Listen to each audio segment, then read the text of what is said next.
So ayan, good morning po sir. I am here po to demonstrate on how to do a CRUD operations po in my SQL po. And then CRUD po stands for create, read, update, and then delete. So those four operations are the basic operations po that we are commonly usually do in making or in creating our database. So let's proceed po. Let's proceed on our first eh,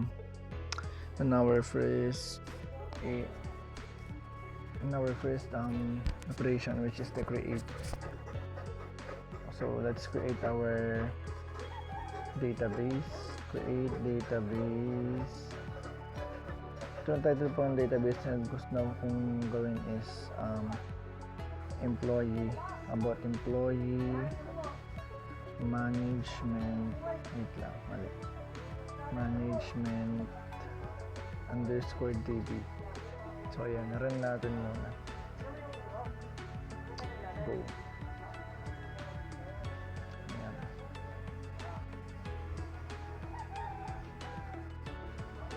So ayan, nakatapos na tayo sa paggagawa natin database.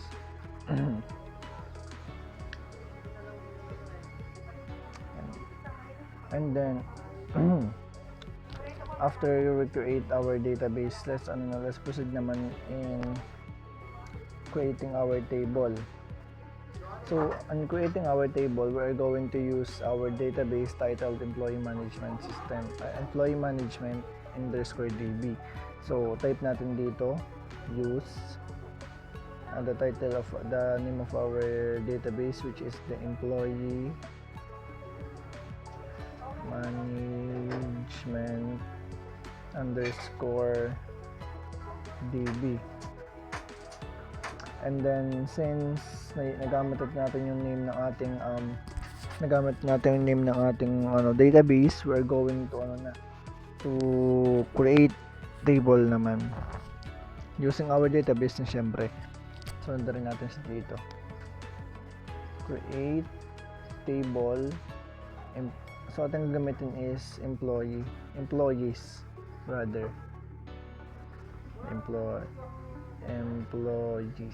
Ayan. So the first attribute mo na gagawin natin dito is the first attribute that we're going to put here syempre is employee ID. So since siya ang ating primary key, lagyan natin syempre note natin primary key auto increment. Ayan. So the next one syempre is name varchar, since siya is character and mga letter, so varchar siya. So the value that we're going to give to put here is 100. Next one is the position, varchar din siya. Though the value niya is pwede niya siyang 50, hindi mo siya ganong kahabaan. And then the last one is the salary, sahod ng ating employee. So salary natin is gawin natin siyang decimal. Baka syempre may, di ba sa sahod naman is hindi man saktuhan palagi, minsan is may point siya ganyan, so lagyan natin i-decimal para sure na din. So ayan, let's put here 10 and 2 hanggang 10 digits siya.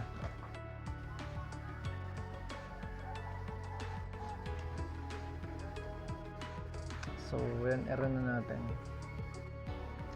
in our table employees, we have 4 attributes, which are the employee ID, which is the primary key, name, position, and salary. Then run natin. Ayan, success. Clear natin. Then after natin mag-create ng table, syempre the next, after creating a table, so let's proceed naman in in inserting data into employees. So mag-insert na tayo ng ating data and then the values ng ating mga attributes sa ating dun sa employees, such as dun sa name, dun sa position, at saka dun sa salary. So syempre type natin dito is syempre insert into yung ating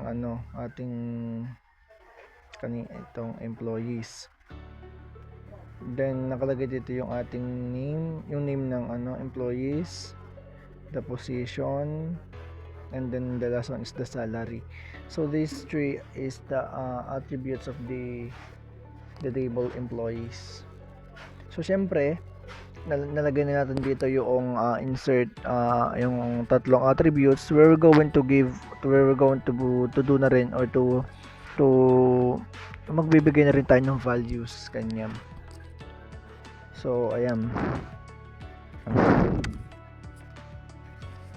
So by the way nga pa, itong query na ito guys na naglalagay ng mga bagong records ng sa employee tables. So ayan, yung lagay natin yung values niya.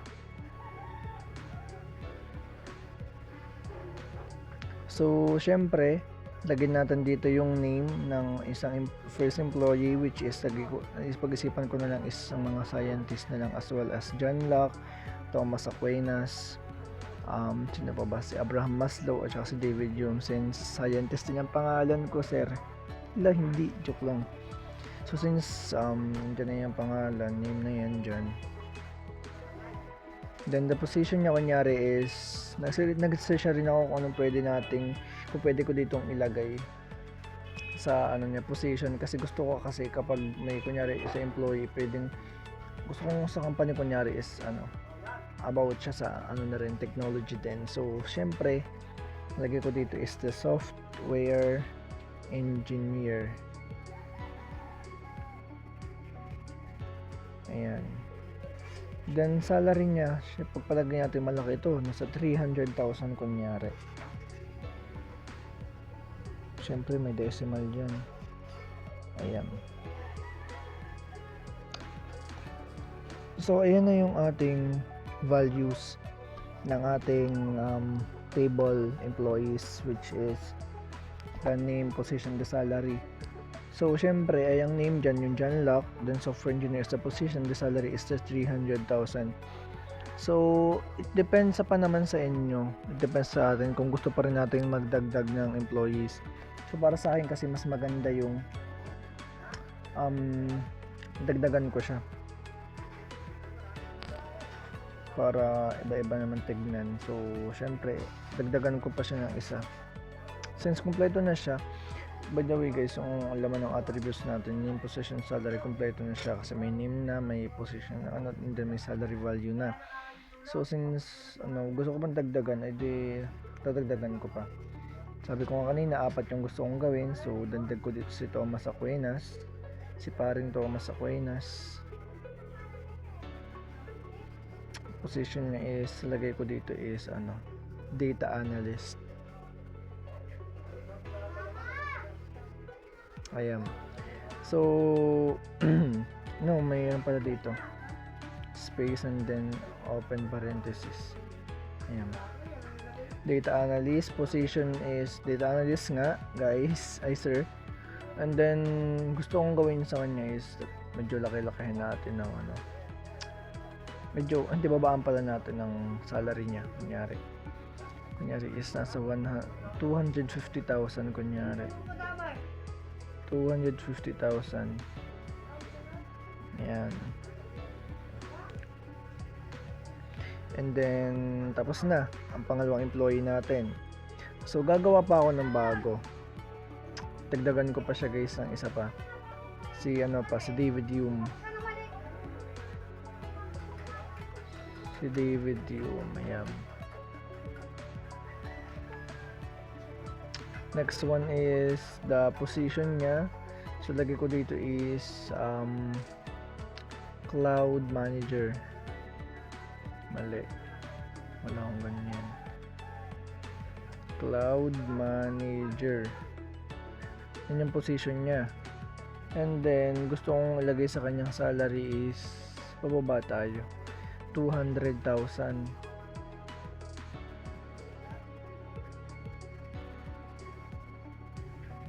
Tapos na tayo sa pangatlong employees. Dagdagan pa natin ang last one. Si Abraham Maslow. So, position niya na ilalagay ko is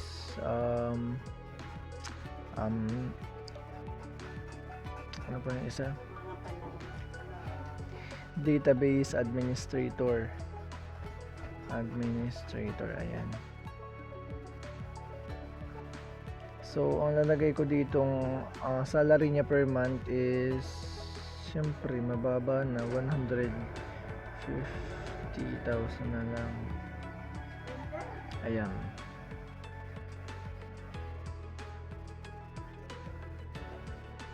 So, these are the inserting, this is the inserting table, and then nakapag-insert na rin ako dito sa table ng employees sa tatlong kanyang attributes, which such as name, position, and then salary. So, nagbigay ako dito ng 4 na employees, si John Locke, si Thomas Aquinas, David Hume, and then the last one is si Abraham Maslow. So, ayan, run na natin. Go. So, ayan, tayo ng 4 rows, nakapag-insert tayo ng 4 na row. So, ayun guys ang creating or the create operations. Makikita niyo naman, okay na siya. So, ayan, next, after natin mag-create, so the next step or the next operation that we're going to do is read naman tayo guys. Lagyan natin dito is, so guys, we're going to put here type tayo dito ng select hashtag from employees.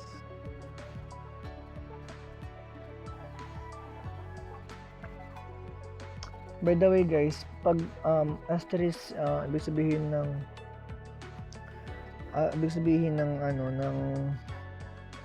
asterisk is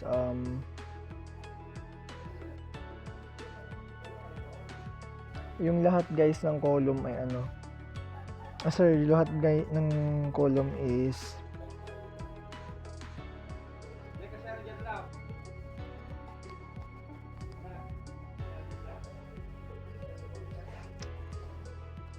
ibig sabihin guys, ang asterisk siya yung lahat ng employee, lahat ng column ay ating pipili. Basan din lahat ng column. Ayan. So,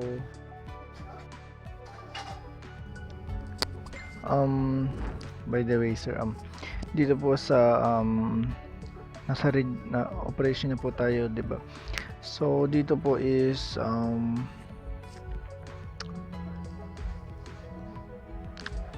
dito po binabasa yung laman ng table gamit po yung itong word na select po. So, itong query po din na ito is kinukuha niya lahat ng data dun po sa employees table. So, yan pong asterisk po is meaning po is lahat po ng columns, then yun nga po, yun ang asterisk na pwede sabihin po yung sinaselect po natin lahat ng column. So, ayan, select, then kung meron, wait lang po, then meron naman tayo, if then ayan, if meron lang po tayong gustong kunin na data, or doon po sa kunyari kanina is name lang, ganito ang gagawin natin. Kung meron lang tayong is Diba ito po is lahat po yan, select asterisk lahat po ng column. Then dito po sa baba, if may specific lang po tayong gustong kunin, kunyari is kung may gusto tayong basahin o ano, kunyari is diba name, position, din the salary. Name naman po is hindi naman siya nagbabago kasi yung pa rin yung name kung ano yung naman sa unahan, so palitan natin siya. Hindi, I mean specific natin kukunin is the position and then the kunyari salary pag nagtataas ang kanyang sahod from syempre employees.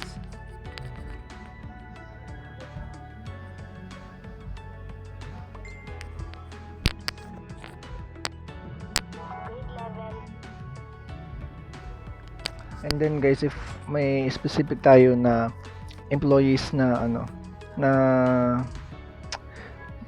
if may specific tayong employees na gustong i-select, and then select, ganito ang gagawin natin, select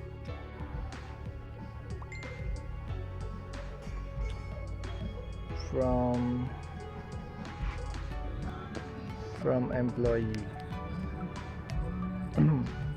where, yan, din papasok yung where natin, employee ID, kasi may specific tayong kukunin na employee ID, kunyari is yung number 2, so ito ang masakuha niya sa kukunin natin is equals to 2. Ayan na yun, wait lang, generate natin.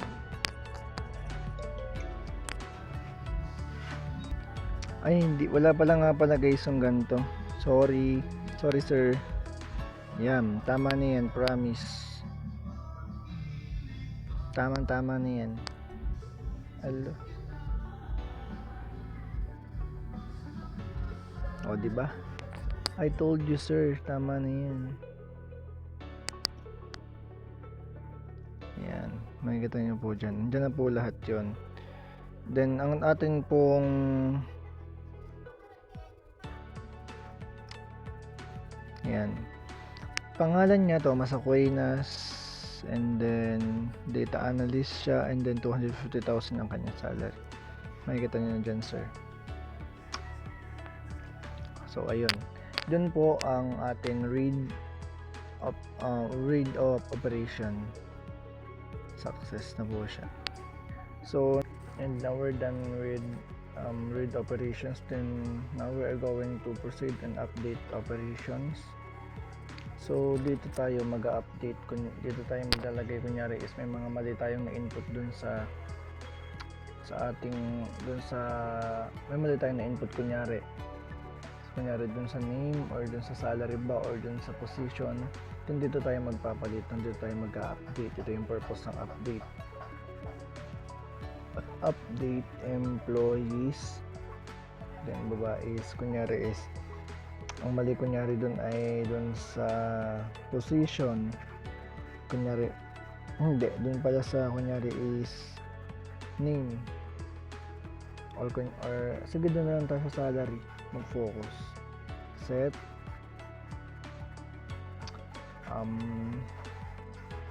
kunyari is salary. So dito natin lalagay yung bago niya. Kunyari salary pala niya ay nasa 350,000.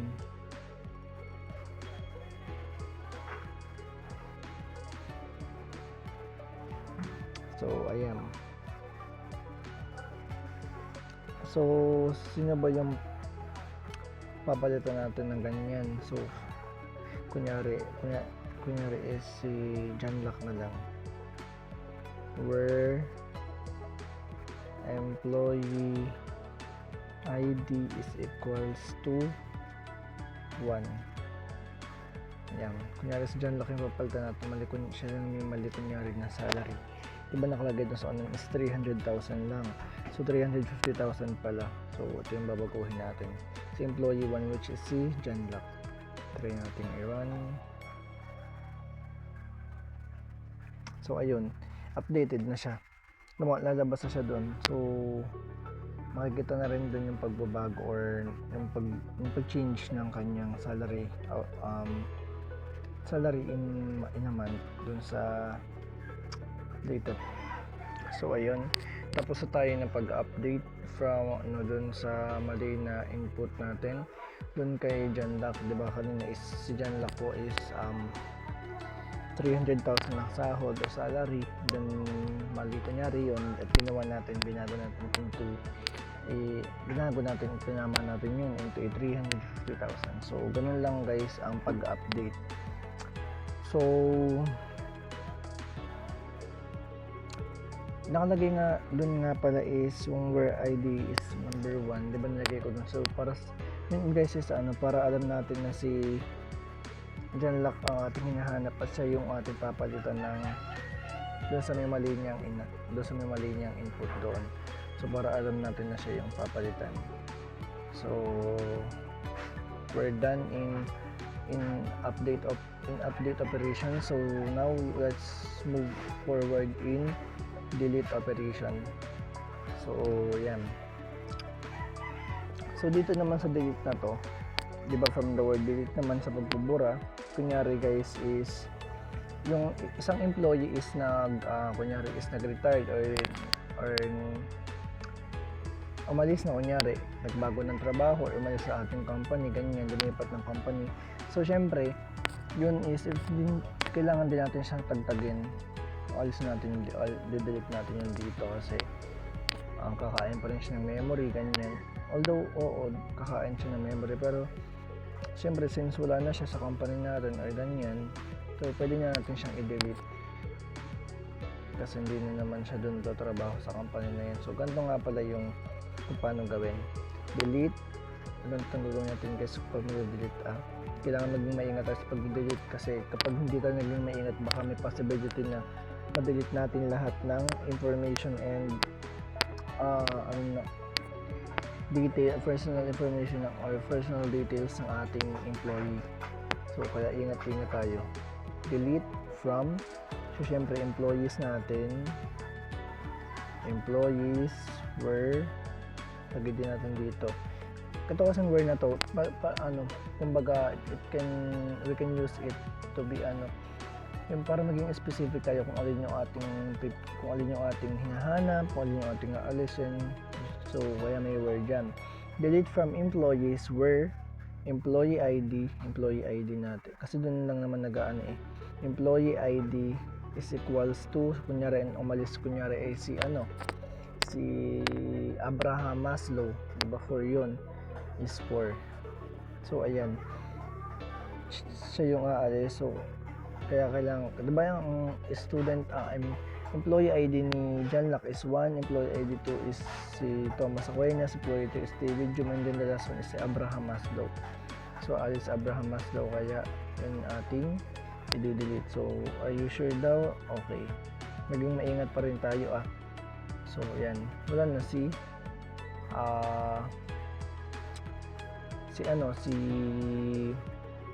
Abraham Maslow. So siya yung aalis. So paano natin siya makikita kung doon pa ba? So ayan guys, diba na-delete na natin yung employee number 4, employee ID number 4. So ay si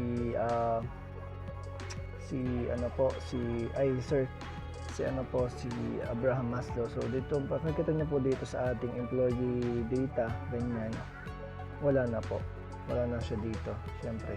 So umalis na, delete natin siya. So ito nga pala po sir yung binago natin kanina kay John Lack. Kunyari yun nga po yung salary niya 350,000 na from 300,000 po. So yun po yung ating in-update. So makikita niyo po dyan. And then, di ba, 4 po sila kanina. Gaya po sabi ko, si employee ID number 4, which is si Abraham Maslow, is lilipat na ng umalis na sa company natin. So, kaya delete na po natin. So, makikita niyo po dyan na wala na po siya. So, So, yun lang po, and sana maging maingat po tayo sa pag-delete ng ating mga yun na, yung mga employee information na ganyan-ganyan, kasi maaaring kapag nagkamali tayo o hindi tayo naging maingat sa pag-delete, no, there are possibilities na ma-delete natin yung lahat ng laman ng ating yun na, yung mga sa employee natin sa database na yun. So, yun lang po, and yun kasi I hope ko is naging malinaw po yung aking pag-explain. Yun lang po, so bye bye.